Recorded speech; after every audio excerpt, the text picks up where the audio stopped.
नमस्कार, फिर से एक बार स्वागत है आप लोगों का मेरे यूट्यूब चैनल पर। जो लोग वीडियो को पहली बार देख रहे हैं, चैनल को सब्सक्राइब कर ले, बेल आइकन को प्रेस कर ले ताकि कोई भी नोटिफिकेशन आपके पास सबसे पहले पहुंचे। आज जिस टॉपिक पर हम लोग चर्चा करेंगे वह टॉपिक है टेम्परेचर ऑफ ओशियन वाटर। इसके पहले वाले वीडियो में ओशियनोग्राफी में हम लोगों ने इस बात पर चर्चा की कि समुद्र के तापमान के लिए कारक कौन कौन से हैं, कौन कौन से फैक्टर है समुद्र के टेम्परेचर को कम या ज़्यादा करने में, कौन कौन से फैक्टर हैं। आज हम लोग पढ़ेंगे कि ओशियन वाटर कर है कि temperature of ocean water horizontal and vertical, यानी क्षैतिज और ऊर्ध्वाधर या लंबवत। इसके बाद शुरू करते हैं हम। तो टेम्परेचर को जानने से पहले हम लोग जान ले इंस्ट्रूमेंट, यानी कि समुद्र के तापमान को कैसे मापा जाता है। बैथी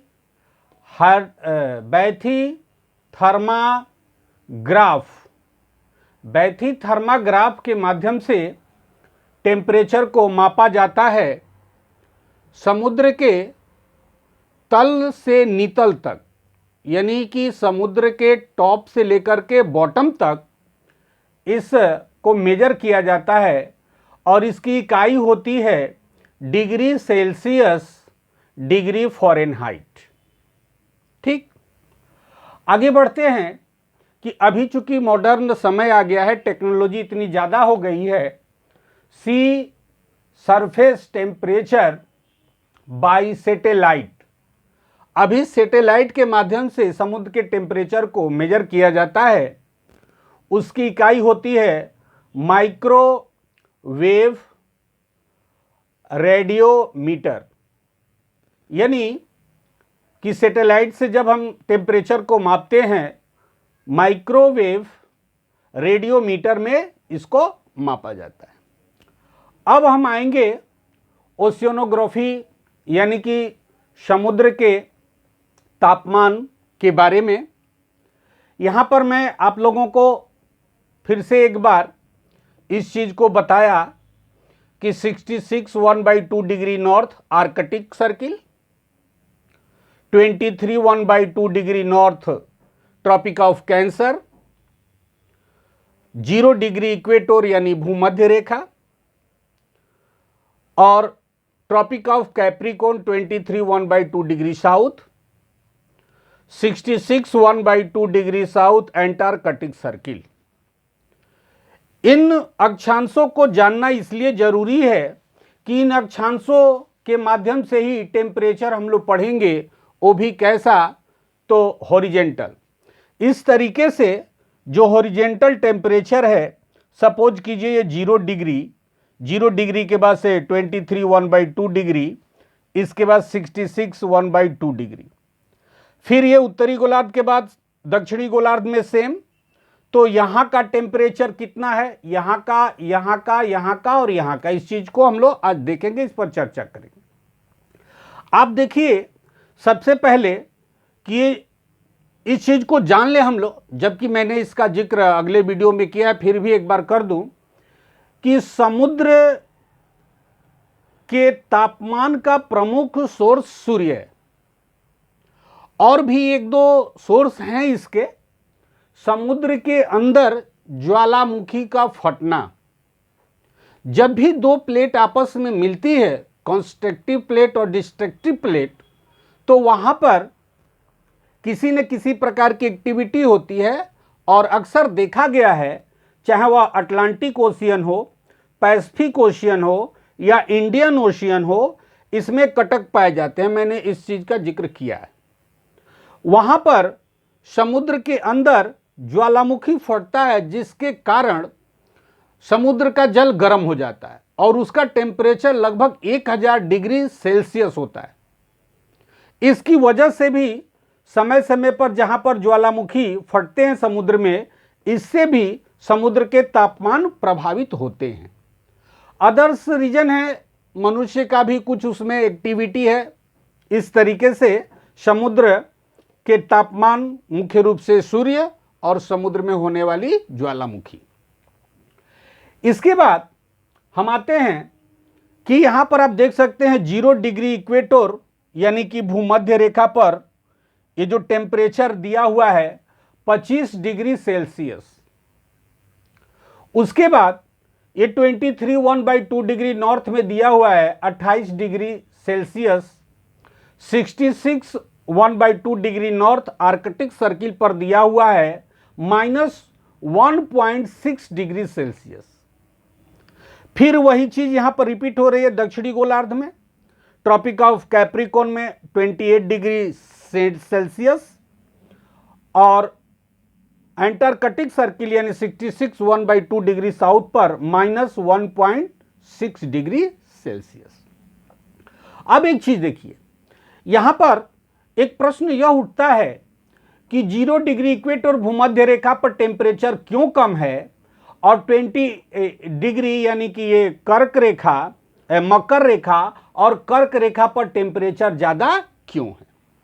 तो हम लोग इस चीज को जानते हैं, जैसा कि मैंने कई वीडियो में इसका जिक्र किया है कि 21 जून को सूर्य यानी कि कर्क रेखा पर सीधे चमकता है। इसकी किरणें, सूर्य की किरणें यहां पर 90 डिग्री का कोण बनाती है। 21 मार्च और 23 सितंबर को सूर्य 0 डिग्री इक्वेटर भूमध्य रेखा पर सीधे चमकता है। उसके बाद 22 दिसंबर को सूर्य मकर रेखा पर सीधे चमकता है। तो इसका मतलब यह हो गया कि ट्रॉपिक ऑफ कैंसर से लेकर के ट्रॉपिक ऑफ कैप्रिकॉर्न के बीच में ही सूर्य की स्थिति सालों भर रहती है, जिसके कारण सूर्य की किरणें यहां से 23.5 डिग्री नॉर्थ से 23.5 डिग्री साउथ किसी न किसी समय कभी न कभी 90 डिग्री का ही कोण बनाता है सूर्य के साथ पृथ्वी का। तो यहां पर ज्यादा हीट जो है वो आता है।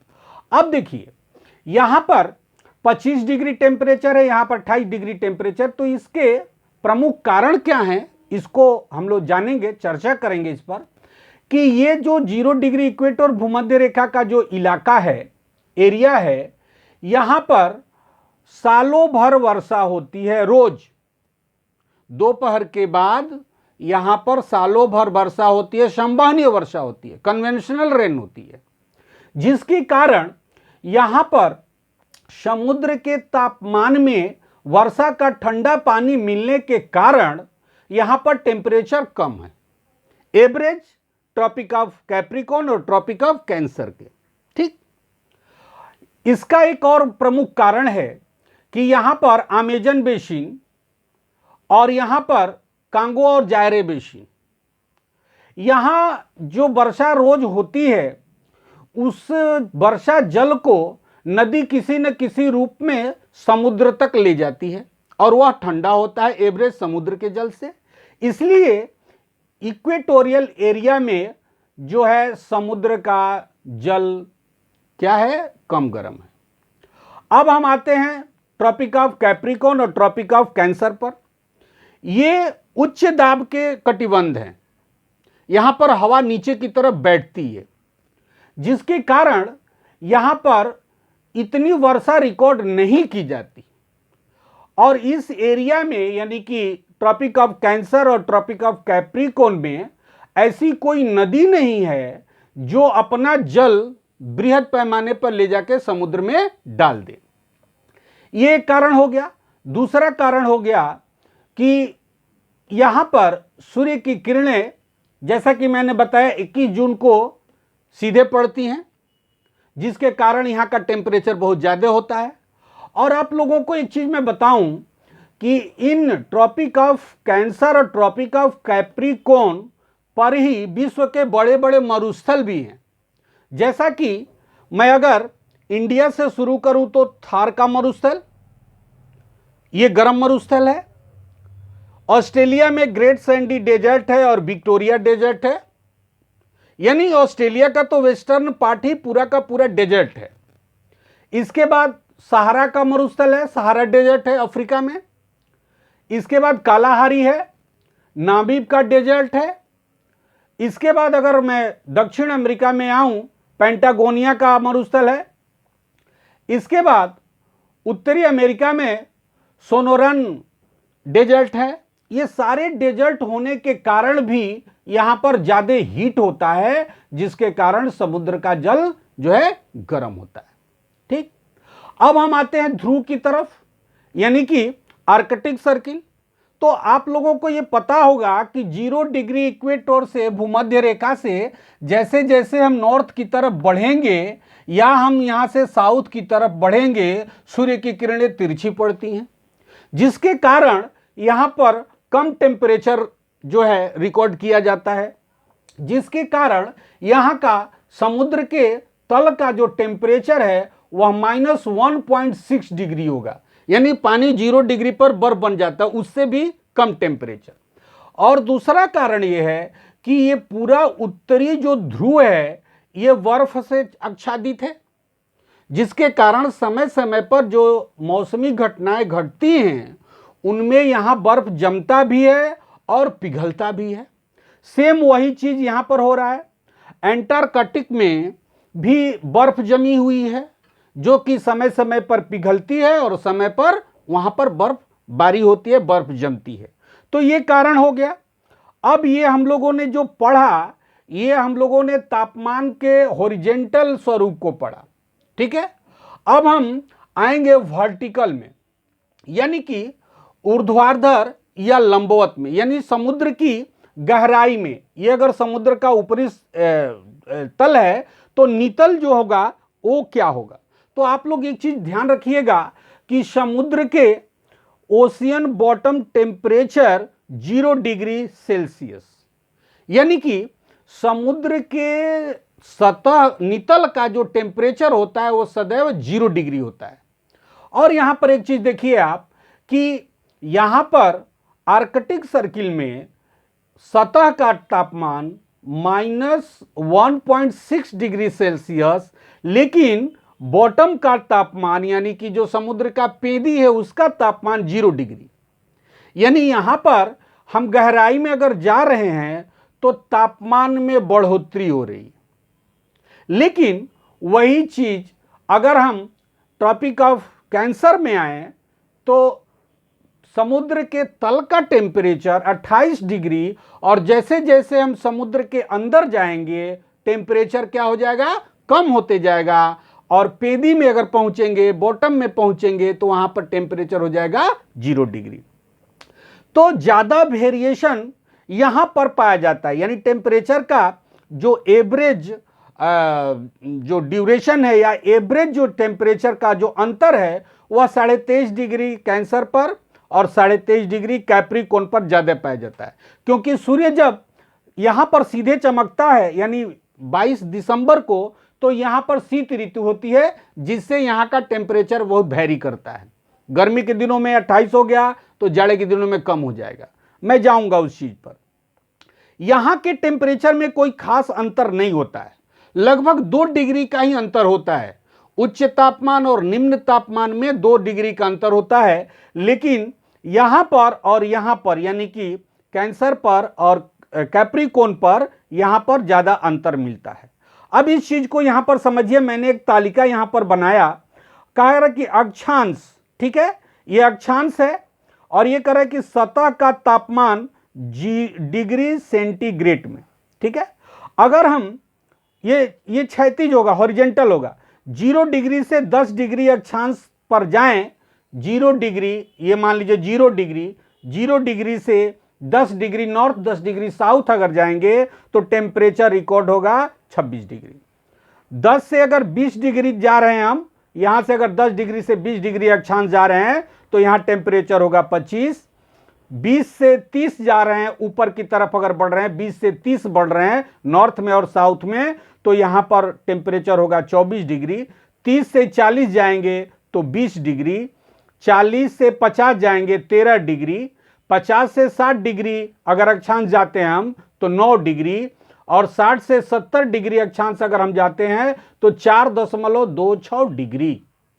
ठीक, यानी कि ये हम लोगों को समझ में आ गया कि इक्वेटर से जैसे जैसे हम लोग ऊपर की तरफ, नॉर्थ की तरफ और साउथ की तरफ जा रहे हैं, टेम्परेचर कंटिन्यू क्या हो रहा है, कम हो रहा है।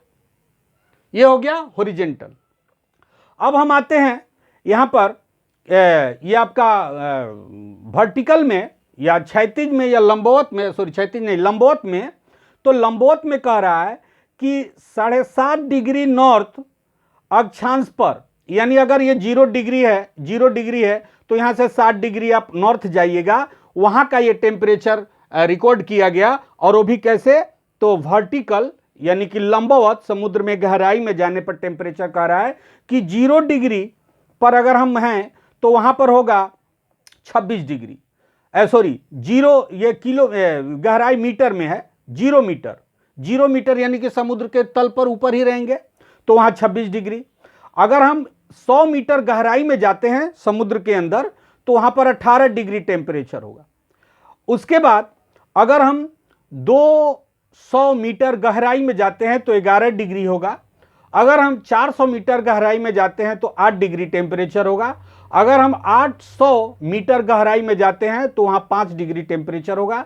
अगर 1000 मीटर गहराई में हम जाते हैं तो यहां पर कितना होगा, 4.81 डिग्री सेल्सियस टेम्परेचर होगा। ठीक, यानी आप यहां देख सकते हैं कि जैसे जैसे गहराई बढ़ रही है वैसे वैसे टेम्परेचर क्या हो रहा है, कम हो रहा है। यहां पर क्या था कि जैसे जैसे हम लोग निम्न अक्षांश से उच्च अक्षांश की तरफ जा रहे हैं, टेम्परेचर क्या हो रहा है, इंक्रीज हो रहा है, यानी कि कम हो रहा है। तो इस तरीके से एक छोटी सी जानकारी, एक छोटा सा प्रयास, अच्छा, आशा करते हैं अच्छा लगा होगा। अगर अच्छा लगा होगा तो चैनल को सब्सक्राइब कीजिएगा, बेल आइकन को प्रेस कीजिएगा। आज के लिए इतना ही, तब तक मिलेंगे फिर किसी टॉपिक, फिर किसी पॉइंट पर। तब तक के लिए धन्यवाद।